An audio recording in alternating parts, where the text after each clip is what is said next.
في قناة مسك لخدمات الأفراد والتجار عن فندق كليوباترا. فندق ما ينفعش ما اتكلمش عنه، فندق روعة بمعنى الكلمة. وطبعا ما فيش حاجة كاملة في المية 100%. وحتى الشكاوى الأفراد ممكن تبقى 50 غرفة، فيها غرفة أو اتنين فيها مشاكل، وده طبيعي. وأهم حاجة سرعة الاستجابة لحل هذه المشاكل. هو بيبعد 200 متر عن المتحف المصري. هو قريب كمان من مركز النيل هيلتون، يعني مكان وموقع ممتازين. معظم الناس كانت بتشكر في الفطار. الفطار بتاعه معقول. مش هننسى ان الاستاف بتاعه ممتاز. ومش معنى ان 100 فرد شغالين في الاستاف مثلا ان واحد في شكوى فرديه منه. في اختلاف طباع واساسيات موجوده عند كل شخص غير التاني. فممكن يبقى في كل الفنادق اللي بتكلم فيها شخص فردي ما يكونش ده المقياس لينا. يعني انت اول ما تلاقي في الغرف بتاعتك اي شكوى من نظافه، انده لهم على طول او كلمهم. عندهم سرعة استجابة عالية. يعني في غرف الحمامات تحتاج مراجعة سريعة. ممكن تروح ما يكونش عندك فيه مشاكل، لكن لو لقيت عندك مشكلة في الحمامات استجابة بتاعتهم سريعة، اتصل بيهم في كذا وكذا لما تغير الغرفة من أولها. لكن لو أنت قعدت في الغرفة بتبقى صعب إنك تنقل. بنتكلم المنظر بتاع البلكونة ولا أروع من كده. الأسانسير موجود وشغال. ويعني في واحد اشتكى من ريحة الأسانسير مش عارف ازاي، مع انه طالع ونازل وهوا، بس ممكن يبقى في حاجة معينة او نظافة دورية كانت لسه ميعادها ما جاش. قلنا ناس بتشكر في وجبة الفطار، لكن وجبة الغداء متوسطة ما فيهاش تنوع كبير.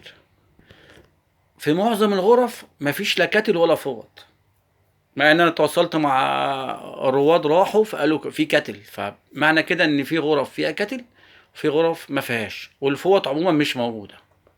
معظم الفنادق وخصوصا فندق كليوباترا مرسى مطروح بيبقى فيه عروض جيدة في الشتاء. وعايز اقول لكم ان الشتاء بيبقى العدد قليل والجو برضو جميل في الشتاء. مش معناه ان هو لا، ده الشتاء اسعار وعروض استنوها في معظم الفنادق. هو مفيش تليفون داخلي في الفندق عشان نبقى عارفين. هقول لكم ارقام بتاعت الفندق التواصل ومعرفة العروض وانت مواعيد اللي تناسبك ايه.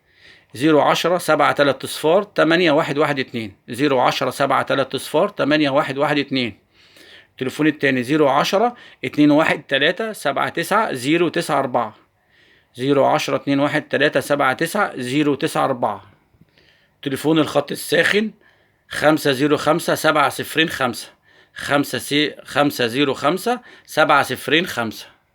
وجوده في وسط البلد زي ما ليه امتيازات، لكن وسط البلد زحمة ودوشة، ففي بعض الصخب بيبقى موجود في الكافتريات اللي جنب الفندق. قلنا الغرف بتاعته نظيفة. يعني آراء مثلا 200 من 220 بيشكروا في الغرف بتاعته. والأساس بتاعه معقول. معظم الفنادق بيبقى فيها تكييف بس أو ما فيهاش، ده فيه تكييف وفيه سخان. يعني بإذن الله متوفر جميع الإمكانيات اللي مطلوبة. قلنا كله بيشكر في الإطلالة بتاعت فندق كليوباترا مرسى مطروح. الفندق مناسب للأطفال، والفندق للي عايز استرخاء غير الصخب ليه مواعيد معينة. لكن الفندق فيه غرف داخلية بيساعد على الاسترخاء، وبعدين مناسب للعائلات ومناسب للخصوصية. طبعا المعلومات عنه ان اول صف على البحر. في جنبه موقع مواصلات جنبه قريب منه، في جميع المواصلات في اي حتة. مطاعم مشهورة جنبه، هنقول ماكدونالد، هنقول في مطاعم شعبية. يعني فندق يتميز بوجود كل الخدمات جنبه. انا مش قادر اقول لكم السعر لانه متغير ومتذبذب، فاحنا نتصل ونعرف مواعيدنا ونشوف اسعارنا ايه.